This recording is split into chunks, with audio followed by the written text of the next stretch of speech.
So hello everyone, welcome to the P1 program. This lecture is called P108.3, and in this lecture we are going to look at three different aspects of applications of Newton's law.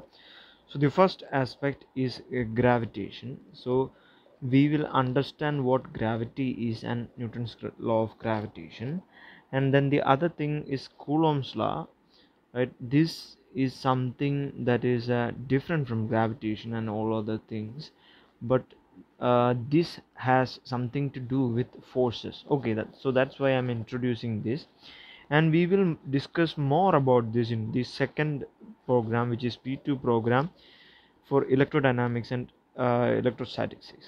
So we will do that when we get there. So for now we are going to do this, and then afterwards I will do some comparison, and then later on I will explain constraint forces, right? So constraint forces, what they are, and we are going to look at them. So generally this is a force review, right? So and also we will look at what the total force acting on a system are. So let's begin. So the first thing that we need to do is gravitation. So Newton was the one who proposed gravity. So gravity is, as you all know, something that attracts a massive body towards the other massive body. So if you have two massive body, then they are both attracted, right? So that's the essence of gravity. So if you are sitting on the surface of earth, then an apple falling down is because of gravitational pull of earth onto that apple, right? So that's how simple as it is. So that's called gravitational attraction, basic gravitational attraction. Now in modern terms, gravitation is defined as a little bit different. okay you have something like a massive body of, say, mass m1. M1 massive body is going to cause some ripple in the space-time fabric, and that ripple will also be there for another mass, say m2, right? M2 mass, and there will be another ripple, and these ripples interact with each other, and you get a common attraction, right?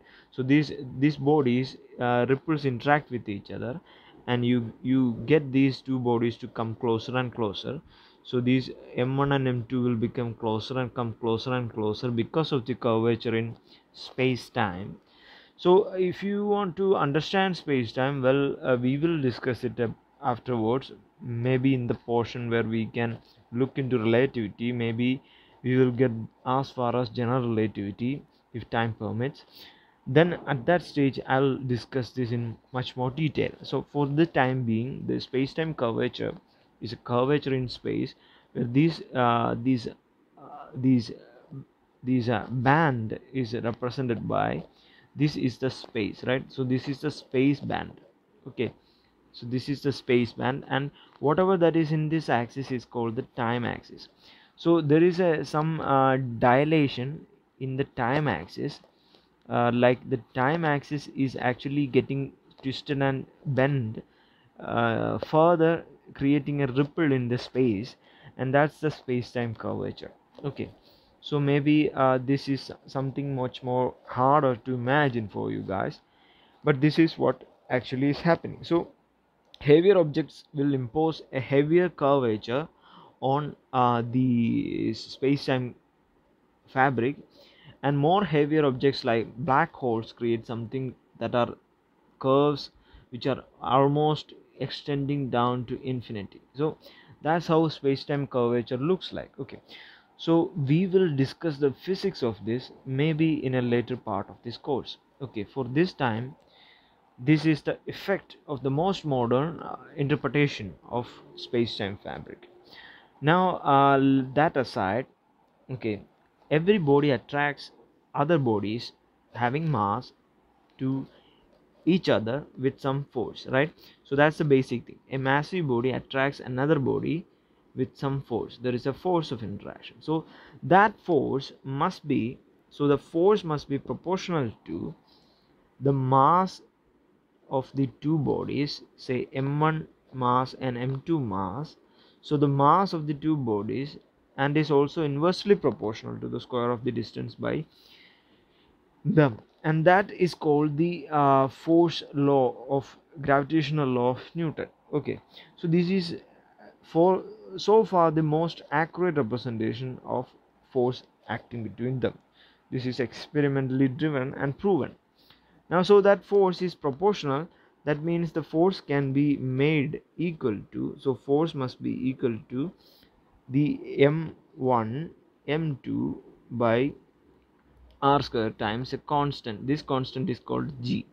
So g is called universal gravitational constant. Okay, so g is the universal gravitational constant which complements for this proportionality. So what this means is that if you, okay, you can use the equivalency principle now. Okay, equivalency principle states that any force will have the dimensions of ma, right? So which is a is a vector, f is a vector. So here this vector is r cap, so r is a vector here. So this equivalency principle states that, okay, so you know for a fact that a body under the influence of the gravitational force of earth, when it comes down, is going to accelerate at the acceleration of g, right? So g is the acceleration here. So you can say a is here g, so you can say mg must be equal to, in magnitude, must be equal to m1 m2 by r square g, right? So you can cancel this. M1 is the mass of the body that is falling down, so that's the mass of the body which is falling down. So this is also m1. So now you can say that g must be equal to, you can cancel m1 and m1 from both sides, and you get g must be equal to some m2 times g, capital G by r square, right? So what this gives you is that you know the value of g, right? You can experimentally measure the value of acceleration of a body under the influence of earth's gravity. Now that is 9.8 meter per second square, which is approximate. So now you can find out the value of g because you know the mass of earth, right? Mass of the earth, or m2, which is the mass of the earth, which is 5.9 times 10 to the power 24 kilograms, right? And the radius of the earth is 6378 kilometers, right? So those are known values. Now what you can do is that you can substitute those values into this equation of g, and you can find g must be equal to, so g must be equal to uh, small g times, which is acceleration due to gravity, times r square by m2. So now you substitute those values and you get g is equal to 6.672 times 10 to the power minus 11, right, meter cube, kilogram raised to minus 1, second raised to minus 2, or in a good fashion you can write down that it is Newton meter square per kilogram square, right? So that's g. So that's how you can estimate the value of g. So this gravitational constant is a universal constant, right? So the small g, the value of small g is innate for earth, right? So for the case of earth, you have the acceleration due to gravity, which is 9.8, but the gravitational constant g, which is 6.67 times 10 to the power minus 11, which is an absolute constant. So it is not going to change when you go from one part of the universe to the other part of the universe. So that's how you can estimate a universal constant out of measurements that involves only earth, right? So using the earth's measurements itself, we have found out a universal constant. So that's the achievement here. Now there is one more thing that is needed to be said, right? I cannot skip that. That is, if you are looking at earth here, right, it is rotating in an axis. Say this is axis here. So it is rotating like this. So that means that it will have some a gravitational pull onto itself in this direction. For any body that is standing here, right? If you are a guy standing here, then you will be pulled onto this gravitational force. But at the same time, earth is rotating, right? So it's rotating in this direction. That means it is being pushed out by the centripetal force or centrifugal force, which you will discuss later on to the course. So the gravitational pull or push will be different at different parts of the earth's surface, right? At poles, the gravitational acceleration, which is maximum, because there is no little rotation on at the pole region. So at poles, g is around 9.83 meter per second square, and at equator, g is 9.878, okay, 9.78 meter per second square. So because of these rotatory motion, so that's also an information that I should tell you at this moment, because we are discussing it, right? We will go into detail later on to this course. Now something that I need to mention next is the Coulomb's law, right? So it's the Coulomb's law. So what does Coulomb's law has to do with this here is it is also a force, right? There are charged particles everywhere, and your running of the electricity in your home is based upon the existence of charged electrons which are moving around inside the conductor wire, which are moving around, positive and negative charges moving around and causing electrostatic force, right? Electrostatic force or electric current that is driving through these wires and causing all these mechanical effects that are running your tube lights or even your fans or even your air conditioning or TVs or anything like that.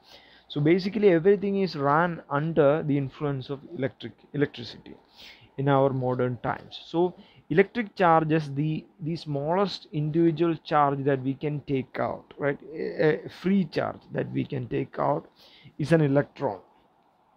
So electron has a charge, right? Electron has a charge, E has a charge, you can call it E, which is equal to 1.6 times 10 to the power minus 19 coulomb, right? This is measurable.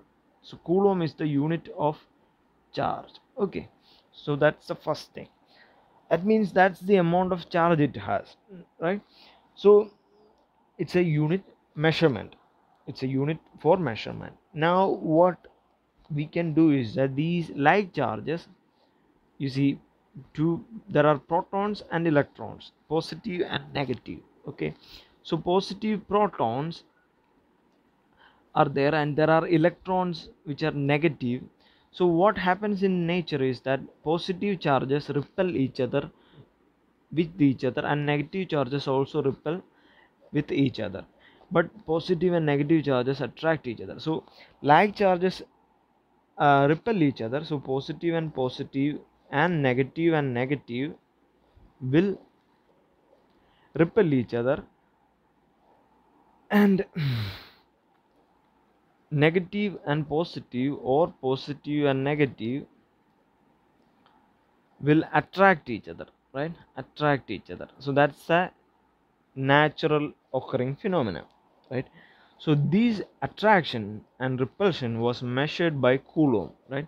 Coulomb experimentally measured this attraction and repulsion, and he found out that this force in nature is proportional to the product of charges, which is q1 times q2. Let's call it q1 and q2, two charges, and it is inversely proportional to r square, which is as similar as the force of gravity, where you can see it is proportional to m1 and m2 and is inversely proportional to r square. So it is similar, these are similar forces, and that's why similar looking forces, and this is natural forces, that's why I have mentioned this here. Okay, so q1 f is proportionality is with q1 and q2 divided by r square. So he Coulomb formed out a fundamental law that says F must be equal to some constant times q1 q2 by r square. So the direction here is in the r cap direction. This is also in the radial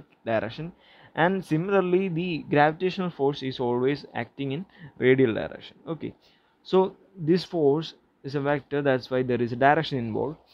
Now Coulomb found out this constant k has a value of 9 times um, 9 times 10 to the power 10 to the power 9. Okay, 10 to the power 9, that's the value of this constant, right?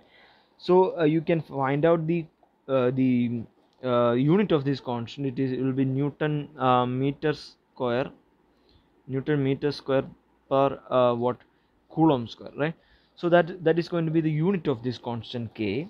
Anyways, now that's how Coulomb found out this relationship between charges and the forces acting between them. Okay, now what we are going to do is that this is a topic of electrostatics which we will handle when we go to the P2 program, where P2 electrodynamics, and when we discuss that we will go in much detail about these charge distributions and uh, different aspects of charge like field and all that. Okay, so now for this purpose, now what I'm going to do is that I'm going to assume that there is two electron, right?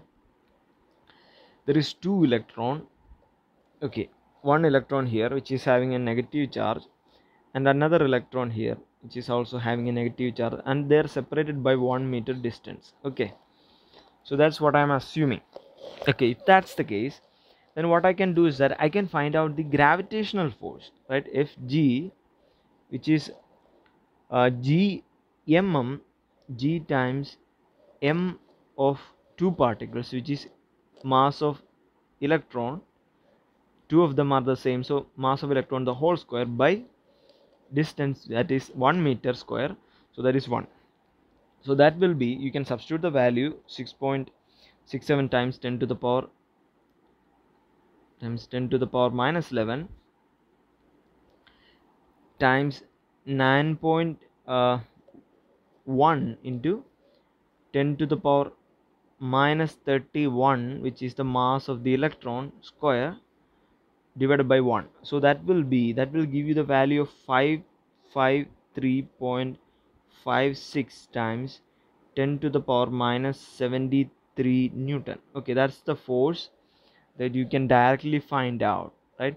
So this is the gravitational force or between two electric charges, right, of masses of electron, two electric charges.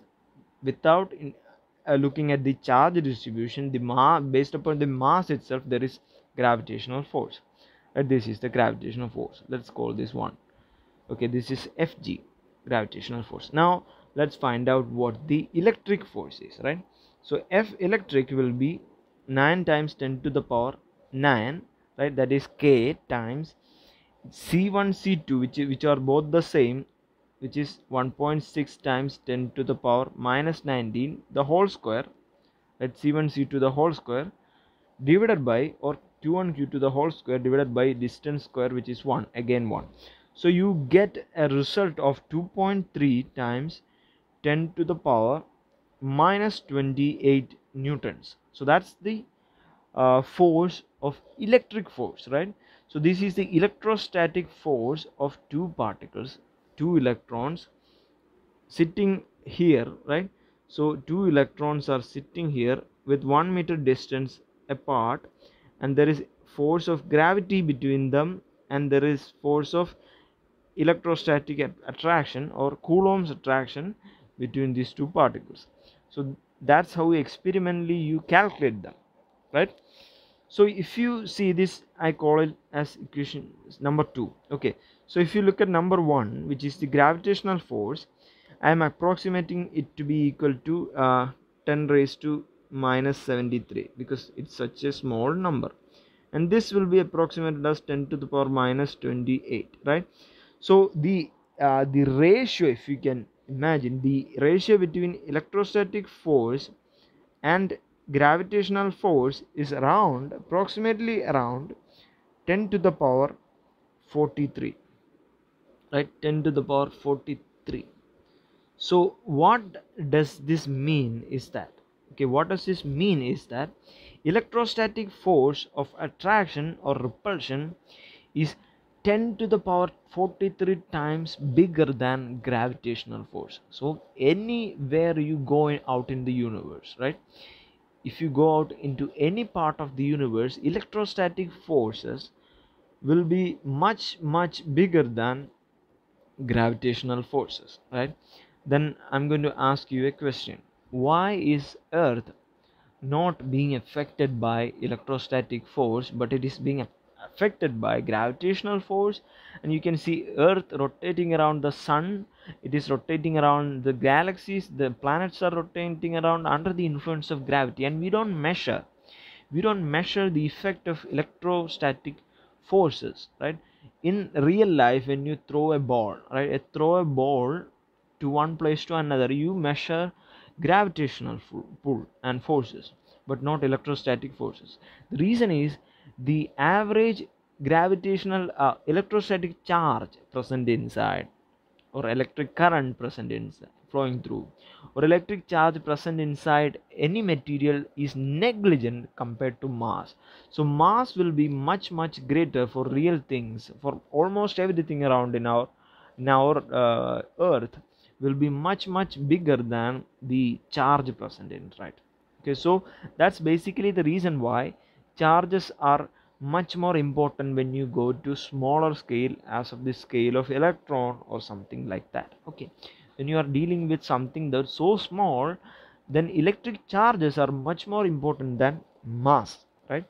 So that's the end of the comparison. Now what I'm going to do is that I'm going to introduce constraint forces, right? So there is something called constraint forces in nature. So what is a constraint force? So the technical definition here is that if you have a body, say you have a thread, and you are putting a ring around it, a small ring, so this ring is supposed to move in either direction, so it cannot move in any other direction. Okay, so that's a constraint, right? That's a restriction. So the motion that is possible is in two directions, and whatever the forces are in, right, it will act on these two directions. So that's a constraint acting force. Now if you similarly, if you are restricting yourself inside a gas chamber, there is some gas molecules present inside. These gases are restricted to be moved within these boundaries of this gas container. You cannot go out from that. Okay, that's a restriction, and that's a definition of constraint force. Now the other thing I need to do is that you have something like the contact force, right? So it's a contact force. So what is a contact force?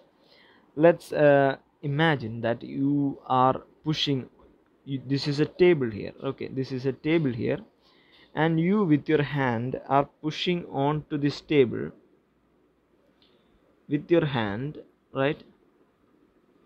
Are pushing onto this table. It's not a very good hand, anyways, you have to adjust with that.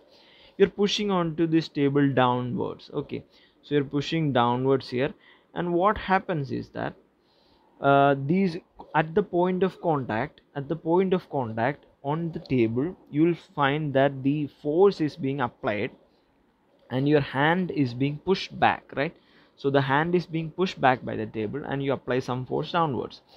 So at the point of contact, there is something called the contact force, right? The contact force acts backwards. So this is the axis here, and the contact force will act on to your hand backwards.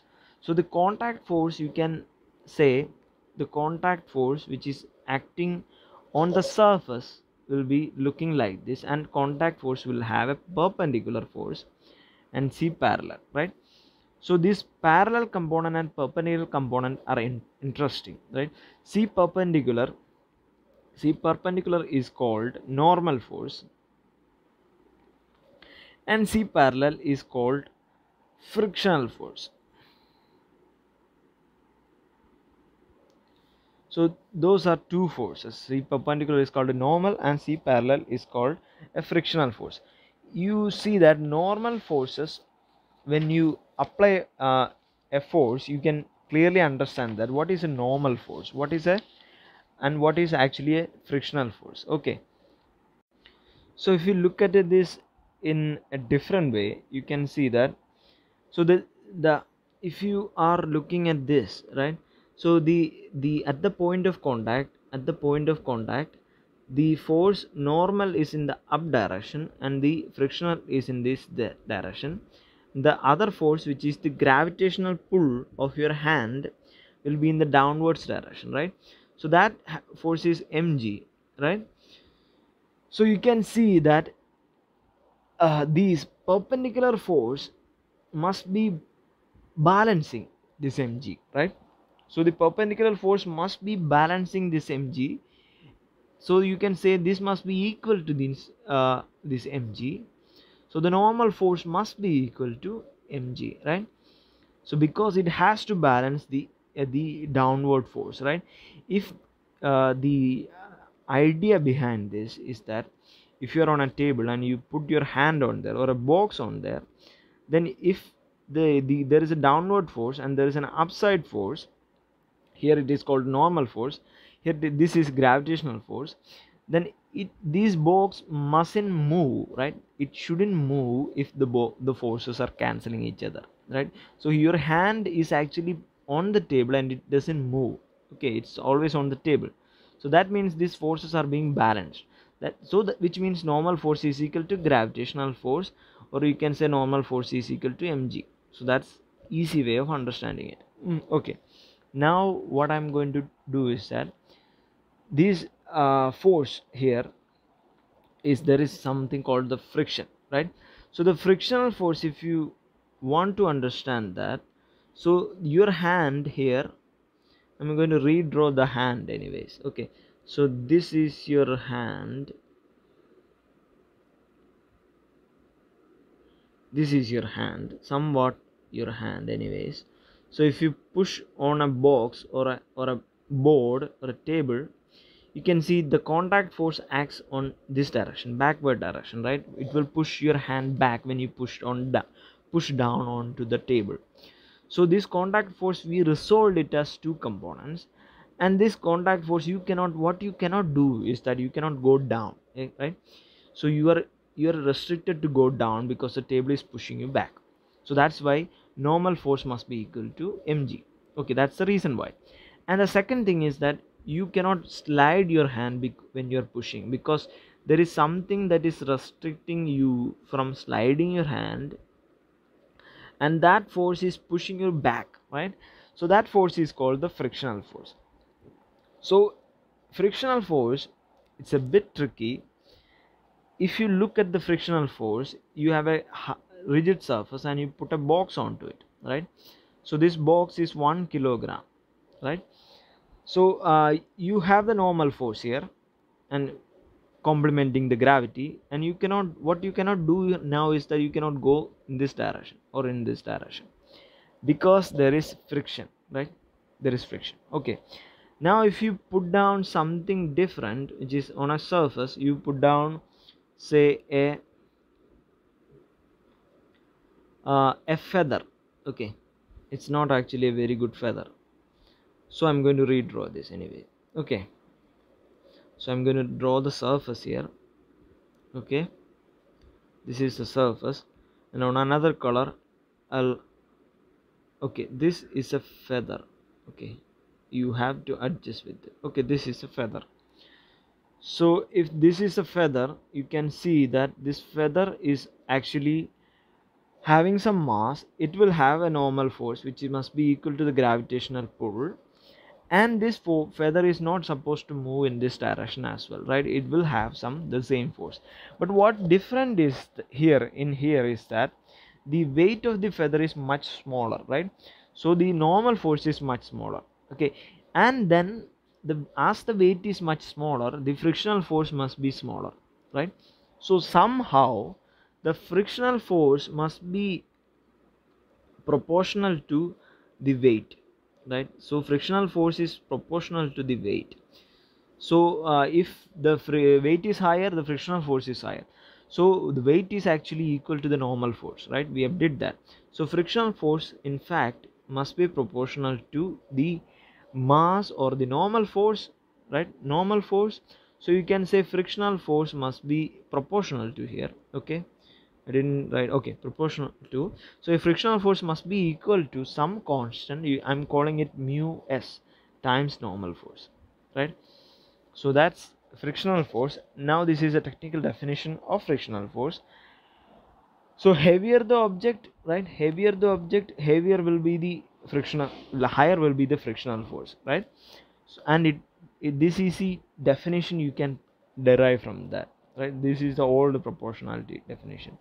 So frictional force must be equal to, so you can so forth, and you can say that frictional force frictional force must be equal to mu s times m times g, right, which is normal force. So now you see that there is no component of area or anything like that, right, in this equation of friction. So that means that friction is independent of area or anything like that. It only depends on the mass of the body, right? It's weight of the body. It only has direct dependence on the weight of the body and the type of surface it is sitting on, right? No other thing is depending upon that. So heavier the object, higher will be the frictional force, right? So that is called the frictional force. Now if you want a diagram, right, force diagram, which is something that we call, we have an object here on the surface of a table, and there are charges inside. There is charge inside, positive, negative charges, all those things. And what are the forces involved in this thing, right? So you can first of all see that there is this gravitational force, F gravity, which is equal to mg, and there will be normal force upwards, right? So that is equal to mg as well, right, in magnitude. And then there will be electrostatic force between these electrons and protons present inside, electric charges present inside, so there will be that force. And then there will be frictional force due to the surface, which is F friction on either sides, and it will be equal to mu s times normal force, which is equal to mu s times mg.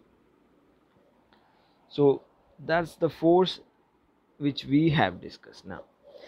Now these are the forces, elementary forces. Now if you take the axis, which is all the up and bottom, up side will be taken as positive, a coordinate system, and downside will be taken as negative, and to the right you take it positive, and to the left you take it negative.